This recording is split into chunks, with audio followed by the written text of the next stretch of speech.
Apa sebab jin bisa masuk ke kita? Yang pertama karena senang terhadap seseorang. Ya.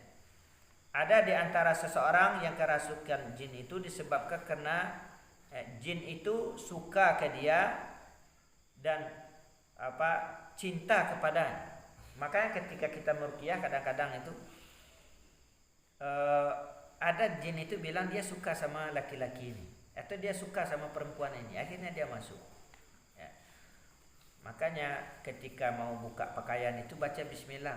Ya, walaupun kita buka celana, buka baju, ya kan, baca. Yang dia tidak bisa melihat aurat kita. Ya, kalau kita baca bismillah ketika buka pakaian. Ya. Dan rupanya jin ini dia bisa juga masuk ya ketika orang itu tidur. Makanya ketika kita baca doa masuk rumah, ya, itu jin dia tidak bisa masuk ke dalam rumah. Ketika kita makan, kita baca bismillah, dia juga tidak bisa ikut makan. Bahkan dia akan mengatakan tidak ada lagi tempat untuk kita di rumah ini. Makanya kita berzikir kepada Allah. Kemudian juga ketika di rumah itu ada air, itu kita air bak mandi di rumah, air apa lagi?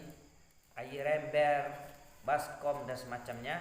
Itu sunnahnya kita taruh kayu, bilah, manyan, bambu atau semacamnya, kita isyaratkan tutup seperti itu. Ya, walaupun satu ya, anggap ini satu, seperti itu. Ya. Kalau ada tutupnya ditutup. Ya. Karena dia bisa bermalam, ya, bermalam di situ. Jadi karena dia senang dengan seseorang, ini bisa juga menyebabkan dia masuk. Kemudian apa sebab jin masuk ke tubuh manusia juga? Bisa jadi karena balas dendam, bisa. Ya. Karena balas dendam, jin akan menyakiti kita atau keluarga kita, atau masuk ke tubuh seseorang disebabkan karena jin tersebut merasa terganggu. Ya. Makanya kita mungkin rumahnya itu ya ada tempat-tempat ya yang di situ ada tempat-tempat yang kotor atau semacamnya, ya. Kemudian dia melakukan yang menyebabkan dia ada di situ, dia terganggu, ya, atau di belakang rumahnya atau di kebunnya, ya. Jin ya merasa tersakiti ketika di tempat itu, akhirnya jin tersebut terganggu, akhirnya dia juga bisa masuk ke dalam tubuh manusia. Makanya kita ketika singgah di suatu tempat berdoa, a'udzu bikalimatillahi tammati min syarri ma khalaq. Ya. Ini pernah di riwayat salafus saleh, ketika dia membaca doa ini, kemudian ada ular besar, ya, sudah lekat dengket lagi ke wajahnya. Tapi karena dia baca ini, dia tawakal saja kepada Allah. Akhirnya ular ini lari. Ya. Insyaallah ini sangat membantu, ya. Jadi baca doa ya, ketika singgah di suatu tempat, sebab dia bisa mengganggu, ya, dia bisa mengganggu. Kemudian karena dipanggil, kan ada orang main-main jelangkung deh, oh jelangkung, bau mana cara tu? Itu tidak boleh, ya. Akhirnya dia datang benaran, ya. Main-main jin kan, akhirnya karena jin ini dipanggil, ya, akhirnya dia datang. Maksudnya ketika seorang melakukan, ya, mengamalkan amalan yang tidak sesuai dengan sunnah atau zikir-zikir yang tidak sesuai dengan sunnah, ini bisa juga. Ya, seperti tadi ada orang nuntut ilmu kebal misalnya, dia baca Allah Allah Allah Khalik Khalik Khalik gitu, ya, akhirnya dia kebal. Ya, bisa jadi kebalnya dia itu atau kuatnya dia itu jin yang masuk dalam tubuhnya. Karena zikir yang seperti ini tidak dicontohkan oleh Rasulullah sallallahu alaihi wasallam. Ada ya sebagai yang nanti ilmu kebal, ya. Itu ada zikir-zikirnya seperti itu, ya. Akhirnya apa yang terjadi? Ya, syaitan ketika kita bacakan ayat-ayat ruqyah itu kadang-kadang gatal badannya. kadang sakit di tempat-tempat tertentu. Kemudian bisa juga sebab jin masuk itu memakai jimat, ya. Jimat-jimat, ya. Ya, jimat-jimat itu dia tidak bisa memberikan manfaat dan tidak bisa menolak mudarat. Ya, sama dengan cerita tadi. Ini misalnya jimat. Anda pernah meruqyah orang itu? Mana jimatnya? Wah, di situ ada timah, ada ayat-ayat Quran macam-macam, ada benang-benang kan, cukup lah dalam tuh. Kurang dikit sekedangnya. Jadi sudah kita sebelum kita ruqyah dia udah gatal-gatal dulu ah. Udah panas-panas kan? Mana jimatnya sini? Kasihnya kita bakar. Kemudian dia panas-panas, sudah panas-panas langsung kita ruqyah. Ya. Subhanallah, jimat ini tidak boleh, ya. Semacam jimat-jimat, ya. Tamimah. Dalam bahasa Arab, bahasa kita itu jimat-jimat. Ya, jimat ini banyak, kadang-kadang kalau kita yakini misalnya mau jualan di pasar, ditaruh di bawah apa gitu kan, atau diselip di topi, tak boleh nyuruh di bawah entayan kain, ya. Banyak syaratnya itu. Tidak boleh lewat di nyuruh di bawah entayan kain gitu ya. Banyak syarat-syarat yang disyaratkan oleh syaitan. Sementara dia tidak bisa mendatangkan manfaat dan tidak bisa menolak mudarat. Itu contohnya, kita bakar ini, dia tidak bisa menolong dirinya ketika kita bakar jimat itu. Anak ketika meruqyah itu kalau tahu anak itu memang ada jimat, anak bakar. Ya, bakar. Di hadapan dia bakar. Ini buktinya dia tidak bisa menolong dirinya. Kenapa percaya dengan ini? Ya kan? Ya, ini tidak boleh. Kemudian belajar ilmu kebatinan dan tenaga dalam. Makanya orang yang belajar tenaga dalam kadang-kadang itu ada jinnya itu. Model kayak mendekat, kemudian digitukan, tercampak gitu kan. Itu kan karena ada jin. Jin itu yang angkatnya kan. Itu sama dengan orang. Ada orang bilang dulu waktu kita di Padang Istri itu di Solok dulu ya. Jadi ada cerita orang situ, dan cerita itu masyhur, dikenal orang masyarakat situ. Misal kalau stnk Honda atau stnk mobil itu diambil sama polisi, itu bilang sama dia itu bisa datang ke rumah. Misalnya ini stnk kita ya, kita kasih sama polisi, biar aja. Nanti jemput aja di rumah dia. Itu siapa coba yang disuruhnya? Syaitan. Ya, syaitan. Ya, tentu ada imbalannya dari pengabdian dia setan ini. Ya, ada setan itu yang disyaratkan dia harus telanjang tengah malam, atau dia harus membunuh ayam hitam di simpang-simpang yang dikeramatkan, atau dia mensyaratkan macam-macam. Ya, disuruhnya telanjang, disuruhnya ini, atau ayat-ayat Al-Quran, ayat kursi dicampur dengan darah haid, ditanam di tempat-tempat tertentu, macam-macam syarat jin ini. Ya kan? Maka hati-hati kita, ya, terhadap apa yang dilarang oleh Allah Subhanahu wa ta'ala. Jadi tidak boleh belajar ilmu kebal, ya. Nabi SAW kebal kan? Tidak kebal. Nabi SAW ketika perang, ya, itu pecah gerhamnya. Ya, pecah gerhamnya kena panah. Ya. Nabi SAW ketika perang pakai baju besi. Ya, para sahabat pakai baju besi. Ya. Tidak ada yang kebal, tidak ada yang mode siaran TV kita Antv ya, Indosiar. Gitu kan. Banyak yang terbang-terbang ya. Kayu lah yang terbang, apalah yang terbang di sihirnya kan. Itu tidak ada. Ya, dalam Islam itu tidak boleh diyakini. Ya. Tenaga dalam, ya, menggunakan syarat-syarat tertentu. Ada dulu teman kakeknya itu, kita tidak pernah melihat, tapi cerita, ya, cerita teman saya ini cerita dan kakek itu cerita. Sekarang entahlah mati mungkin dan meninggal mungkin ya, ini perkiraan saya, beliau itu udah tua. Kalau masih hidup mungkin masih hidup. Jadi teman kita ini cerita kakeknya ini bisa mukul orang dari jarak jauh. Misalnya kayak situ ditinju, bisa kesakitan. Ya. Ini sihir ya. Ya, ini bisa juga sebab jin itu menyatu dengan kita. Ya. Itu biasanya sebelum itu ada ritual-ritual tertentu yang dia berzikir dengannya. Dibaca-baca ini, akhirnya masuk jin itu dalam tubuhnya. Ya kan? Akhirnya dia menyatu dengan syaitan, dengan jin. Kemudian mendatangi dukun atau para tidak normal ya. Mendatangi dukun. Artinya mendatangi dukun ya, atau menonton tayangan-tayangan ya. Seperti acara-acara yang ada di TV-TV itu ya. Cara-cara perdukunan ini segala macam itu tidak boleh ya. Ini bisa menyebabkan jin masuk ke dalam tubuh. Ada juga kemarin itu waktu di Padang memindahkan penyakit ke ayam, ke kambing gitu kan, harus bayar mahar 1 juta, harus bayar mahar 1 emas. Nanti penyakitnya dipindahkan. Subhanallah ya.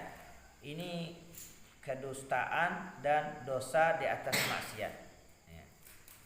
Istilahnya dosa bertambah lagi dosa kan gitu ya. Yang pertama dosanya syirik, yang kedua menzolimi kambing, ayam, dipindahkan penyakit ke situ kan. Tapi dalam Islam ini tidak boleh diyakini ya.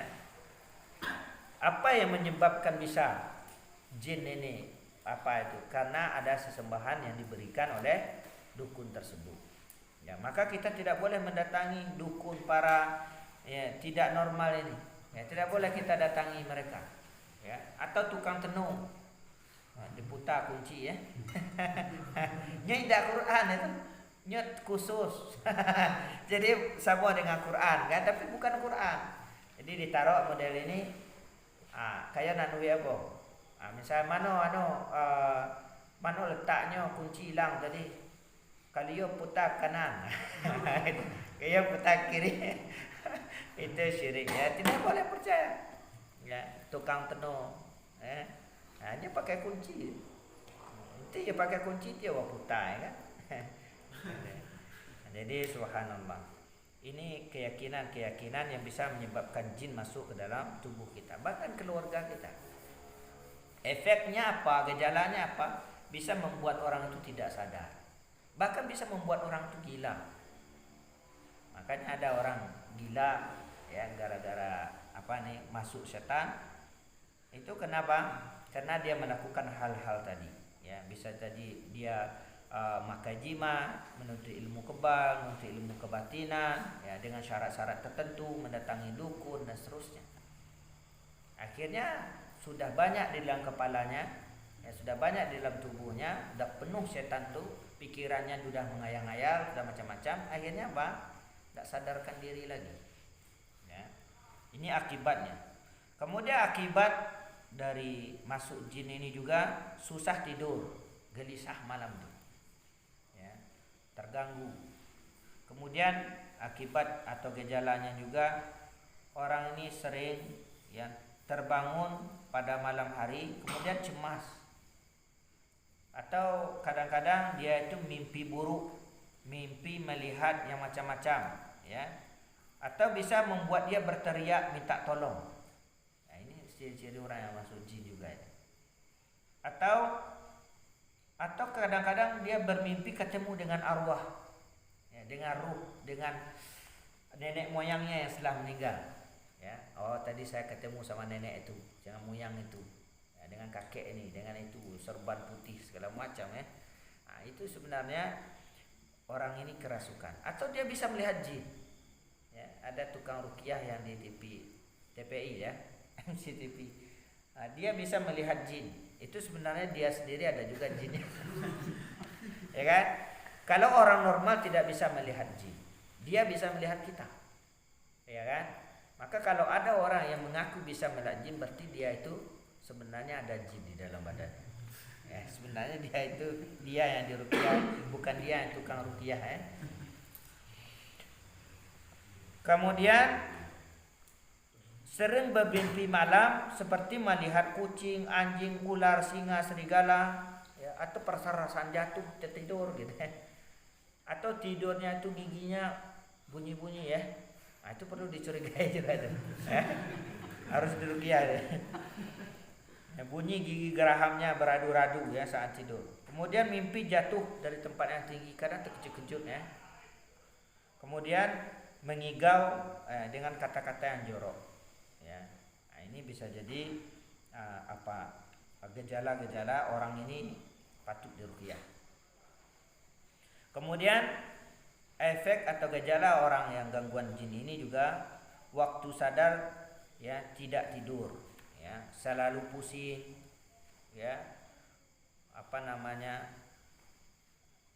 hidung, gigi, tenggorokan ya, penyakit pada mata, lambung, sering masuk angin ya, pusing sebelah, sering sakit kepala sebelah. Nah, ini bisa juga gejala sihir ya. Ya, sihir itu ada gejalanya itu dingin, ada gejalanya panas ya. Kalau dingin itu biasanya kena sihir, orang ini yang kena sihir ya, kena santet. Atau ada jin itu yang masuk, baik masuk sendiri atau masuk dituntut tadi itu, ilmu kebal dan semacamnya. Itu biasanya hangat panas. Ketika diruqyah dia panas, gata-gata dan seterusnya. Atau palupo ya, sering pelupaan, linglung, pikirannya itu entah kemana-mana. Kita bertanya ke dia nak nyambung. Ya, ini ada gangguan juga. Kemudian mudah lesu, lemas, malas ya, malas beribadah, malas kerja ya. Ini perlu juga diruqyah. Atau gejala ya, orang bisa diruqyah. Kemudian juga haidnya tidak teratur. Ya, ada wanita haidnya tidak teratur ya. Maka kita juga pernah meruqyah orang belum punya keturunan, lama atau belum punya keturunan, haidnya tidak teratur, itu bisa juga diruqyah. Ya. Ada kan orang yang haidnya tidak teratur? Harusnya normalnya haid itu per bulan atau per sekian bulan. Kalau haidnya tidak teratur, bulan ini haid 3 bulan, 5 bulan sudah itu baru haid lagi. Nanti kacau-kacau haidnya itu, susah menebaknya kan. Nah, ini ada juga gejala gangguan jin. Atau orang murah emosi, pemengih kan, nah, emosionalnya tidak stabil, gampang tersinggung, sensitif. Ini juga termasuk ya. Kemudian sering-sering buang air besar, air kecil atau angin ketika mau sholat ya, kalau tidak sholat dia tidak.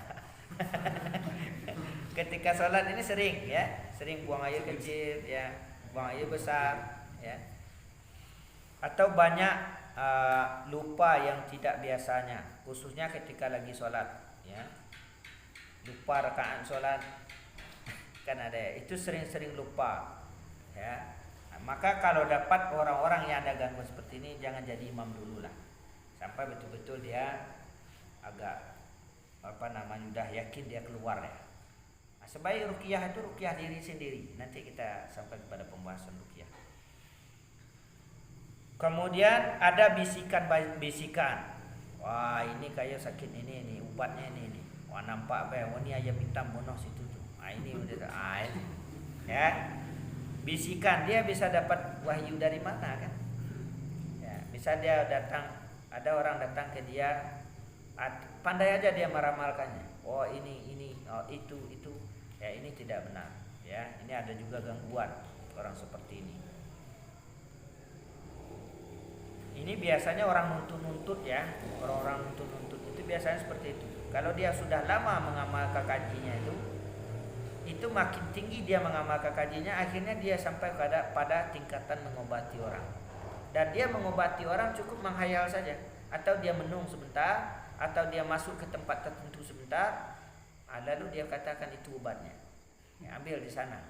Ya, kadang-kadang perlakunya itu syirik. Ya, bunuh ayam hitam di situ, di kuburan itu katanya. Ya kan? Atau di tempat-tempat tertentu, di tempat mata air itu misalnya, ya. Subhanallah. Kemudian bisa melihat makhluk halus. Ya, tadi ya, sensitif terhadap makhluk halus. Ada aja orang ada jin sama dia langsung ya kontak dia. Artinya sama-sama ada ya, seperti. Kemudian anggota badannya sering bergetar, ya, baik ketika azan, ketika zikir, ketika membaca Al-Quran. Ya bergetar, orang baca Quran kita ya bergetar ya. Nah, itu ada juga gejala. Ya perlu diwaspadai, perlu diruqyah. Tapi sekali lagi kita ingatkan, ruqyah sebaik-baik ruqyah itu ruqyah diri sendiri. Ya, ruqyah diri sendiri. Kemudian ada juga sedih yang berlebihan tadi, kemudian malu yang berlebihan, tidak pada tempatnya. Kata Nabi SAW memang al-haya kullu khair, malu semuanya kebaikan. Ini di luar batas. Ya, lah sama kata orang semua makan hati kukang Ya, malu semuanya. Ya kan, ini malu, ini malu, ini malu, ini malu ya. Ya malu boleh dengan batasan-batasan syariat. Semua malu itu kebaikan kata Nabi SAW. Ini sudah berlebih sama dengan sedih yang berlebih, ini malu yang berlebih. Ya. Ini perlu juga diruqyah atau bisa diruqyah. Kemudian was-was, cemas, gelisah, ketakutan, ya, melamun dan segala macam. Atau kata kita kinci ini apa nama istilah itu, sulit dapat jodoh, ya. Kata kami mudi itu penuh pelala ya. Ya, dia ada ini dak ini dak maunya istrinya bidadari, ya tunggu mati dulu. Ya kan? Ya diadam ini dak hitam, dibagi yang putih dak tinggi, dibagi yang tinggi dak hitam. Jadi dak ada nggak tepat, daging hitam dak hidung mancung. Nah ini perlu juga ya, orang-orang seperti ini sebenarnya dak apa-apa diruqyah. Ya, atau nafsu berlebihan, ya makan orang sepinggan kita di mau pinggan.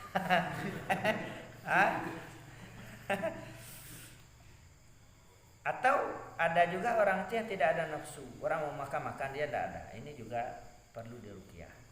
Ya. Tidak ada nafsu, ya. Tidak ada nafsu. Uhan nikahnya tidak nak nikah kan? Nah, nafsu tidak ada. Ini perlu diruqyah. Ya. Orang berlebih nafsu juga perlu diruqyah. Nah, jadi cara terapi ruqyah ini, ya,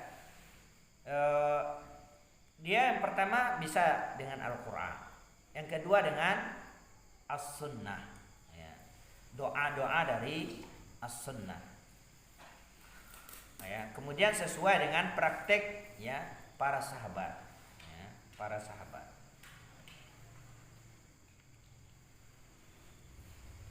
Allah Subhanahu wa taala berfirman, wa nunazzilu minal Qur'an ma huwa shifa, ya. Dan kami turunkan Al-Quran sesuatu yang menjadi penyawar dan rahmat bagi orang yang beriman, ya, wa rahmatul lil mu'minin, ya, dan rahmat bagi orang yang beriman. Jadi Al-Qur'an ini dia asy-syifa, nama lain dari Al-Qur'an itu apa? Asy-syifa. Ya, asy-syifa. Apa itu ruqyah? Ruqyah itu, ya, secara bahasa itu bacaan, mantra-mantra, jampi-jampi. Itu ruqyah, ya. Imam Ibnu Al-Athir, ya, rahimahullah, dia mengatakan ruqyah adalah bacaan atau mantra yang dibaca untuk orang yang terkena gangguan seperti demam, kesurupan atau gangguan-gangguan lain, ya. Ada juga misalnya orang susah BAB, ya, ada gangguan pikiran, ya, macam-macam, ya, demam, ya, bersangatan, ya, kesurupan, ya, bersedih, terlampau bersedih, ya, malu, terlampau malu, cemas, terlampau cemas, gelisah, terlampau gelisah, ya. Kan ada orang seperti itu, dia normal tapi terlampau takut, terlampau gelisah, terlampau malu dan seterusnya. Maka orang seperti ini perlu diruqyah.